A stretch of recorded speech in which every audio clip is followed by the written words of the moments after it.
Hi guys, today we're going to be on page 253. So go ahead and get that paper out, a pencil, and some scratch paper, and let's go ahead and get started.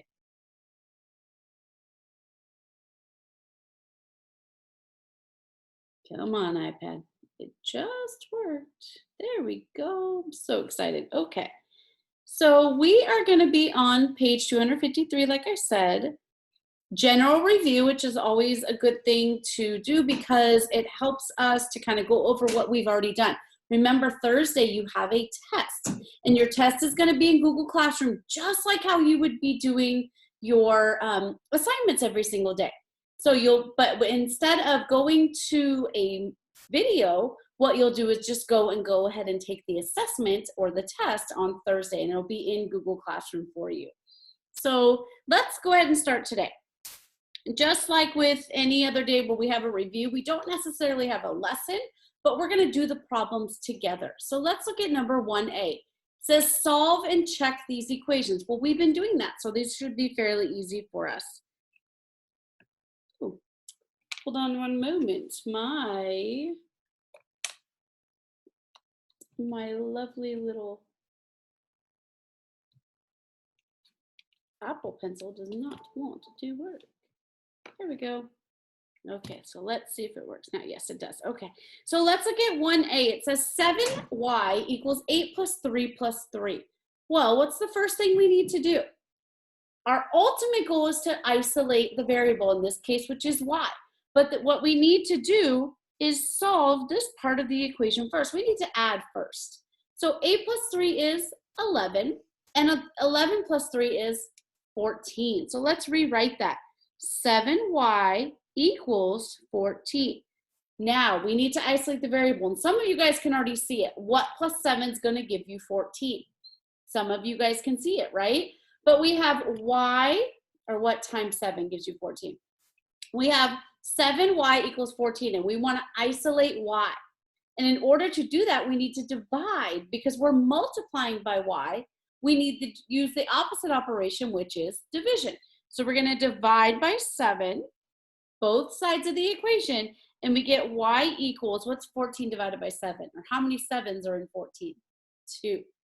Now, part of our paper says to check. So we're going to check. I'm going to check on the left-hand side.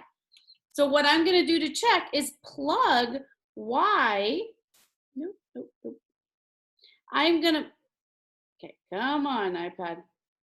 I am going to plug y. It is not working. Okay, stop. Let's try this one more time. I'm going to plug 2 where I have a y. Let's try that. 7 times 2 equals 8 plus 3 plus 3. 7 times 2 is 14. 8 plus 3 plus 3, we've already established is 14. So excellent, it works. Y does equal 2. Let's move on to B. N divided by 6 equals 27 divided by 9. What do I need to do first? I always give it away to you. I need to do 27 divided by 9, which is what? Which is 3, okay? I like to just write it like this. If you want to, you can go ahead and rewrite it. N divided by 6 equals 3, okay? So now I have n divided by 6, and I want to isolate n. And to isolate n, I have to do the opposite operation. What is the opposite of dividing by 6? Multiplying by 6. Good, so I'm going to multiply both sides of this equation by 6. If it is a fraction, I multiply it by 6 over 1, because remember, 6 over 1 is the same thing as 6. And then I'm going to cancel and multiply. So 6 times dividing by 6 cancels out, and I'm left with n, or n over 1, but n over 1 is n, so I'm not going to use that. N equals 3 times 6 is 18. Now let's plug in this 18 to see if we get exactly what we're supposed to get. 18 divided by 6 equals 27 divided by 9. What's 18 divided by 6? 3. And 27 divided by 9 we've already established is 3. So that is correct, and I'm just going to box my answer, n equals 8. Awesome. Let's move on to letter C. We have x plus 6 equals 5 times 8. What do I do first? And I ask that question every single time. So when you're working these out on your own, ask yourself, what do I do first? There's a series of questions that you want to ask yourself. And if you pay attention to what I'm saying, you're going to eventually start asking yourself the same questions that I'm asking you. If you said 5 times 8 is 40, excellent job. So my new equation is x plus 6 equals 40, or my updated equation. I shouldn't say new, but my updated equation. So now I have x plus 6. What's the opposite of x plus 6? Good, x minus 6, or the opposite of plus 6 is minus 6. So I'm going to minus 6 from both sides of this equation. And I don't want to do minus 6 under the x. That doesn't make sense. They're not like terms. They don't go with one another. But I can minus 6 from here and minus 6 from here. And I get, remember this plus 6 and the minus 6 cancels out. And I get x equals, what's 40 minus 6? 34. Good. Okay, let's plug it in and see if it works. Oops, I went away from my color scheme. That's okay. I'm going to plug it in. So I'm going to do 34 plus 6 equals 5 times 8. What is 34 plus 6? 40. And we've already established that 5 times 8 is 40. So we're good. X equals 34. If you want to challenge yourself, try D on your own. But let's do it together if you still need help, and it's totally okay if you need help. So we have y minus 9 equals 108 divided by 12. What do I do first? Good, I see the problem on the left side of the right-hand side of the equation. I got to solve that first. What is 108 divided by 12? Or how many times does 12 go into 108? 9, good. So I have y minus 9 equals 9. And I have a minus 9. What's standing in the way of isolating that y by itself is a minus 9. So what's the opposite of minus 9? Plus 9. So I'm going to add 9 to both sides of my equation. Remember, minus 9 and plus 9 cancel. And I get y equals, what's 9 plus 9? 18. Okay, let's check this to make sure. So I'm going to plug in that 18 where I have the y. 18 minus 9 equals 108 over 12.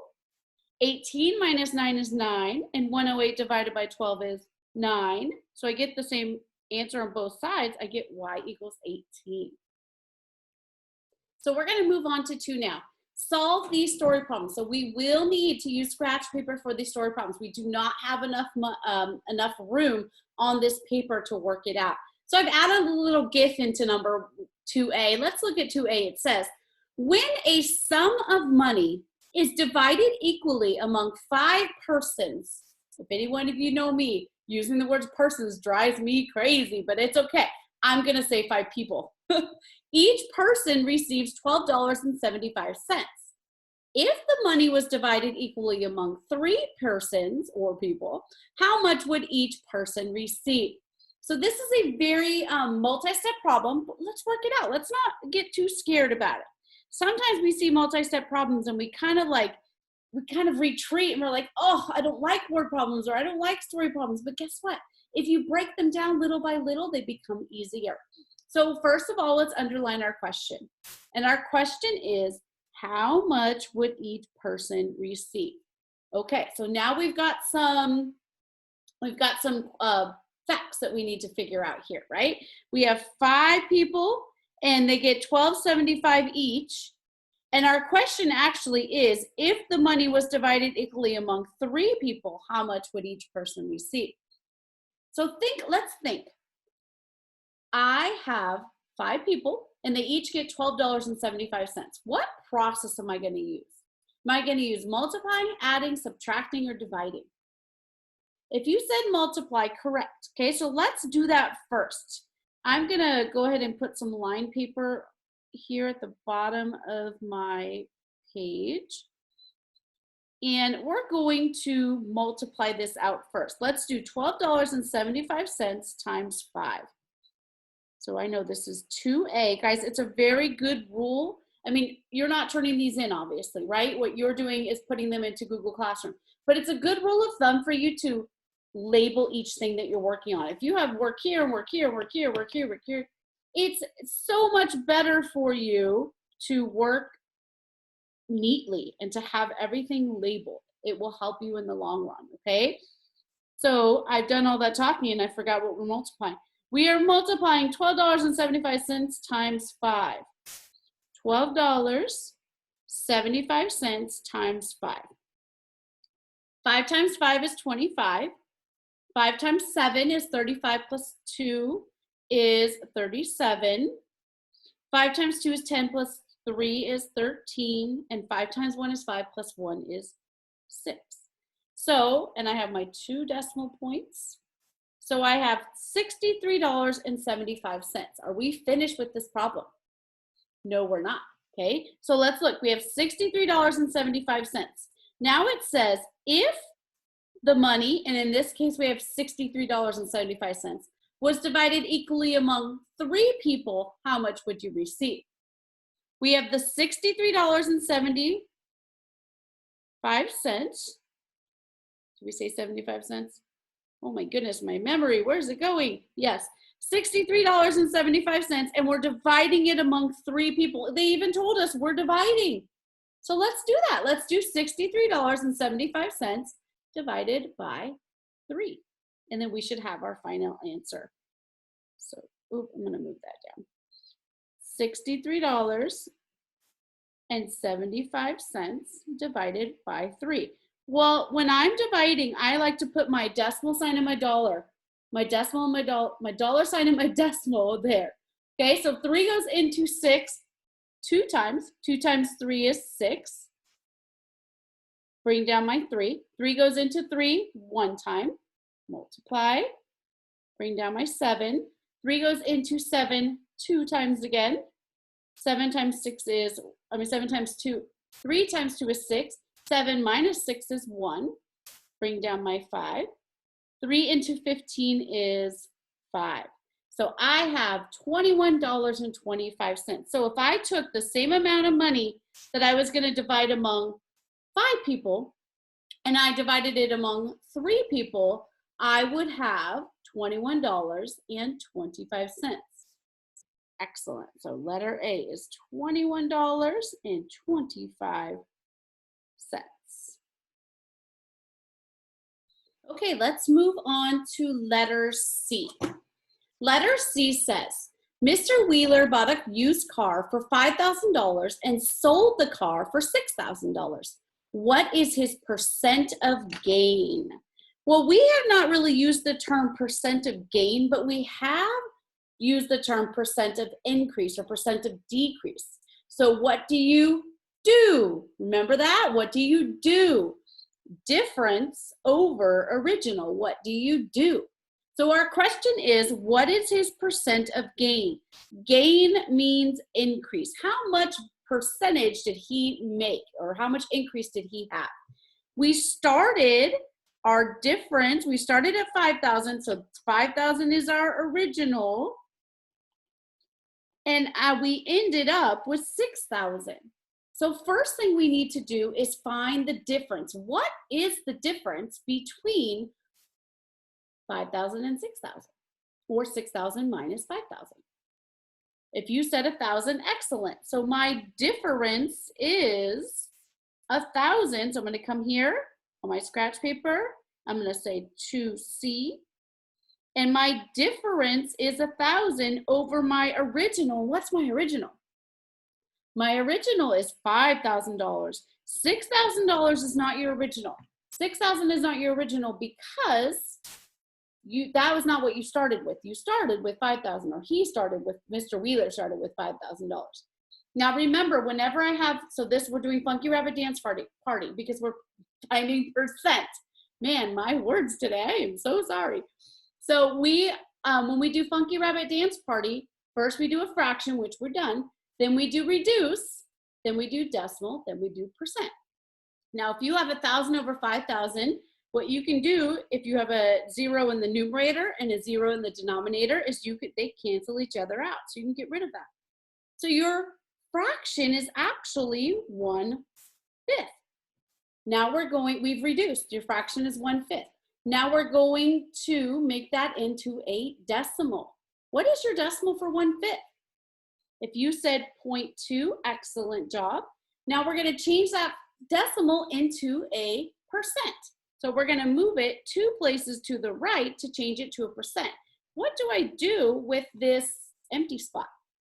I add a 0 or annex a 0. So I get 20%, and it's 20% increase, right? It's a 20% increase.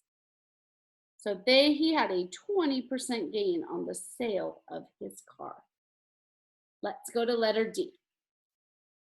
You guys are doing an amazing job. If you need to, take a break, press pause. You can always come back. It's totally fine. Letter D. The band was allowed to keep 2/3 of the money from the sale of tickets at the band concert. The total sale of tickets was $810. How much money was the band allowed to keep? Well, let's look at our question. Our question is, how much money was the band allowed to keep? What are some facts that we have? 2/3 of the money, so they can keep 2/3 of the money. The total sales was $810. Now, if you think you know how to do this, press pause and try it on your own. Challenge yourself, okay? Now, if you don't, that's okay. Let's do it together. So we have the band can keep 2/3, and we've made an $810. Do you think I'm going to divide or multiply? If you said multiply, excellent job. We need to find 2/3 of $810. We are finding 2/3 of $810. So let's see here, 2/3 of $810. We're going to do 2D, 2/3 of $810. Now, we're used to seeing like 18% of 810, right? But in this case, we just have 2/3 of. There's no percent. We don't have to change the decimal. We don't have to do any converting. All we have to do is multiply. Of means multiply. So we're going to do 2/3 times, and what do we do if we have a whole number? Put it over 1. 810 over 1. Now, we could do this one of two ways. We could do 2 times 810, then divide by 3, or we could cancel because 3 and 810 do share a common factor. 3 and 81 share a common factor. In fact, 3 goes into 81 evenly. How many times does 3 go into 81? Well, let's do a little division and see. 3 goes into 8 2 times. 2 times 3 is 6. Bring it down.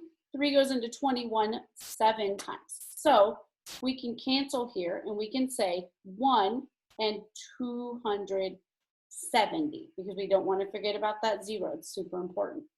So now let's multiply across. 2 times 270. Well, let's come here and do that multiplying. 270 times 2. 0 times 2 is 0. 2 times 7 is 14. 2 times 2 is 4 plus 1 is 5.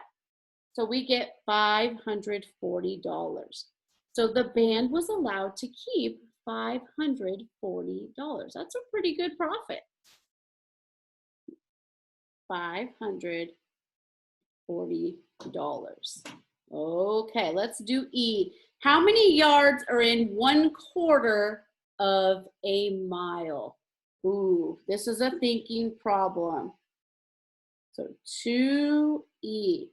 We want to know 1/4 of a mile equals how many yards? Now, if you guys have been with me long enough, you know this is a magic number problem, right? So I'm going to come here right away, and I'm going to change this to a magic number, but it's more than one step with this magic number. Now, first of all, we need to know, we need to change miles to feet, and then feet to yards. So let's erase this guy right here. Miles to feet, and then feet to yards. Okay. So how many feet are in a mile? 5,280. We're going from miles to little feet, so we multiply.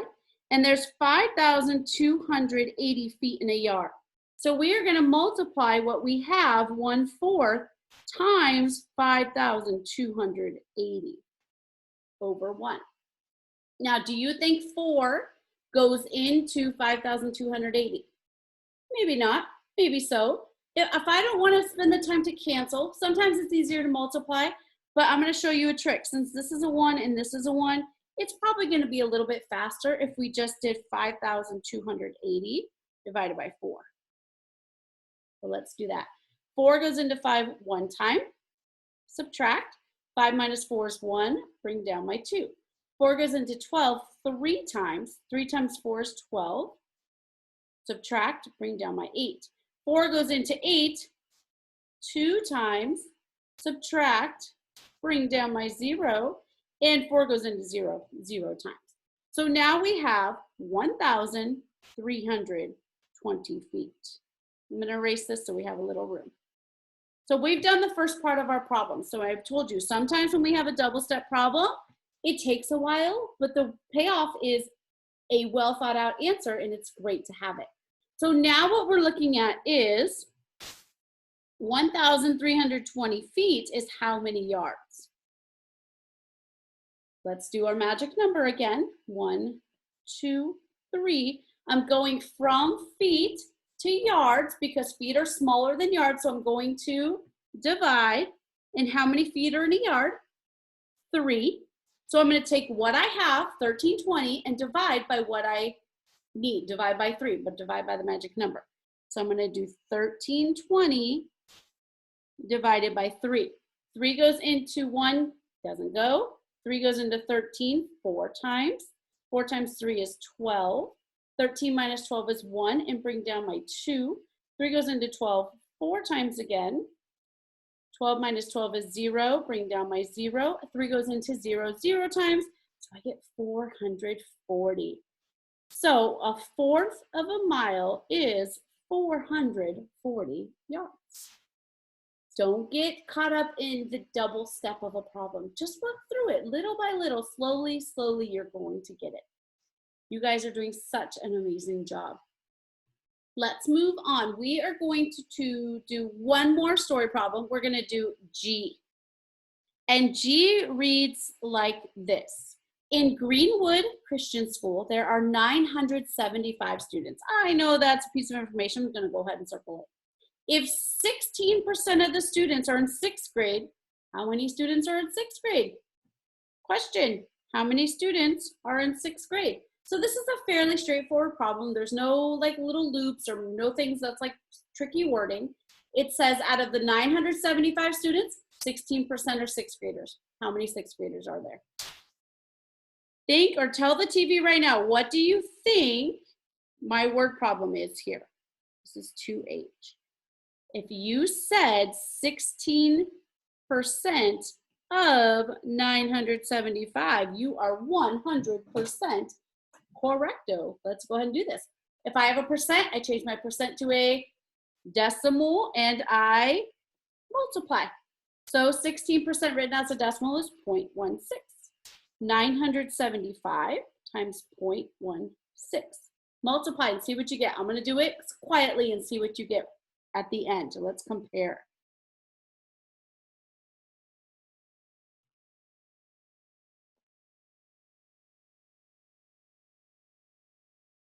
Don't forget your decimal.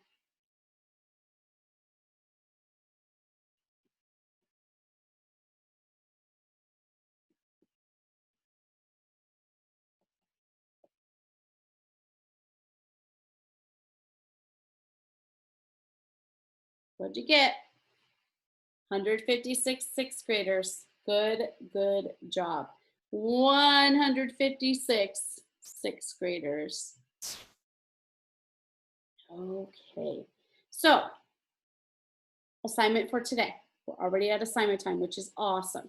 And I like to highlight your assignments in blue. So this will be your assignment for today. You're going to do 3A, B, C, D, E, and F.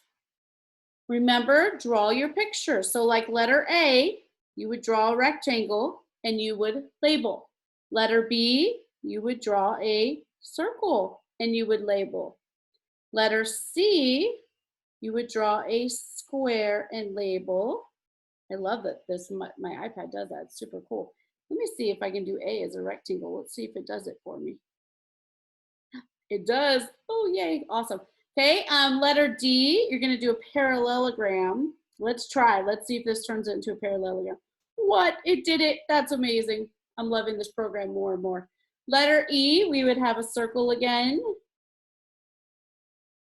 And letter F, we would have a rectangle.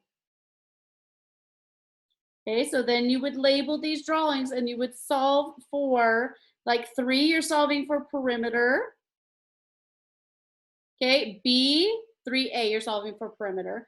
3B, area. 3C, perimeter. 3D, area. 3E, circumference. And 3F, area.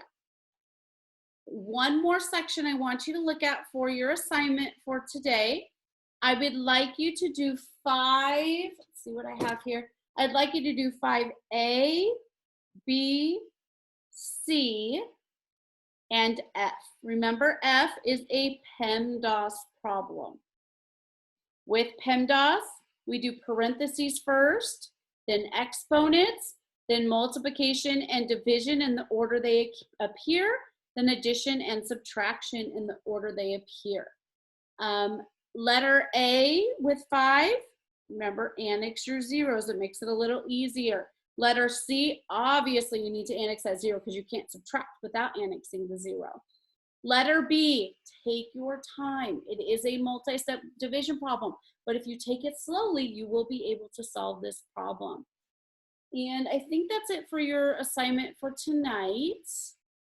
I'd like to look over a couple of these together though. So I'm giving you your assignment before I am finishing the lesson, but I just want to do 3 problems here.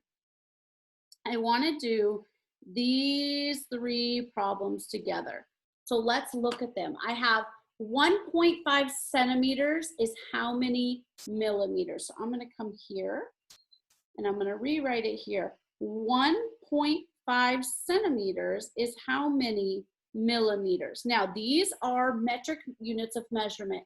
And whenever we do metric conversions, we always have to do what process?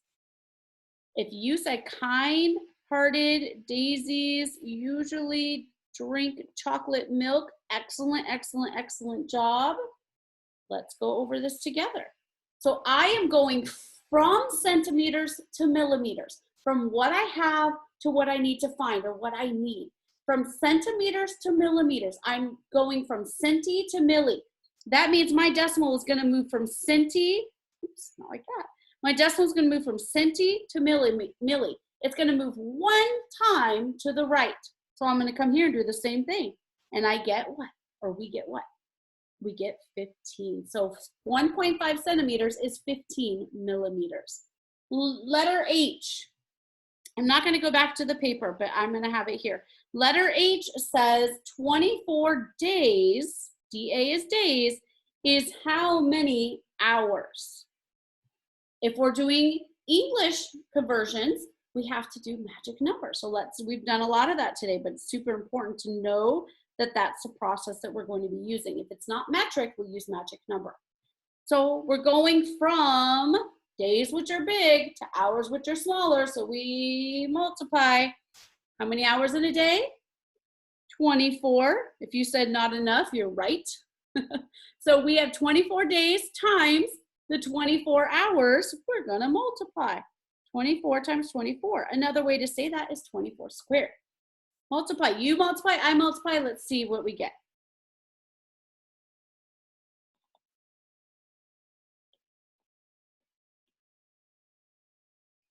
I went a little fast.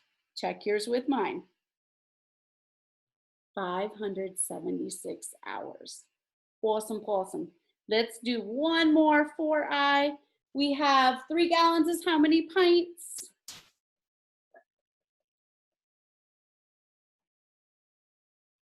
So this is another double step problem, and I'll tell you why. To go from pints to gallons, first we have to convert to quarts and then quarts to pints. So let's rewrite this. 3 gallons equals how many quarts equals how many pints. It is a magic number problem. So we have a 1, 2, 3 here, and we'll also have a 1, 2, 3 here. I think setting it up is half of the battle, half of the battle and figuring out how to work these problems. So we're going from gallons to quarts. Gallons are bigger, quarts are smaller. How many quarts are in a gallon? We're going to multiply. There's 4 quarts in a gallon. So we're going to do 3 times 4, which is 12. There are 12 quarts in a gallon. Now, we're going to take that 12 and we're going to multiply. Oh, I gave it away. We're going from quarts to pints. Quarts are bigger than pints, so we're going to multiply. And how many pints are in a quart? There's 2 pints in a quart. So we're going to multiply by 2. So we're going to take what we have, which is 12, and we're going to multiply by 2, which is 24. And we get 24 pints. Okay, guys, so I'm going to go back and review what your assignment is for today. Remember, when you're done with it, you go into Google Classroom and you write the answer. Or you click on the answer that is in the Google Classroom form. So 3A, B, C, D, E, and F, you're finding the area, perimeter, or circumference. And 5A, B, C, and F. You're going to do great. Thank you guys for doing your work and for turning it in, and you're doing such an awesome job. I'll see you later. And goodbye.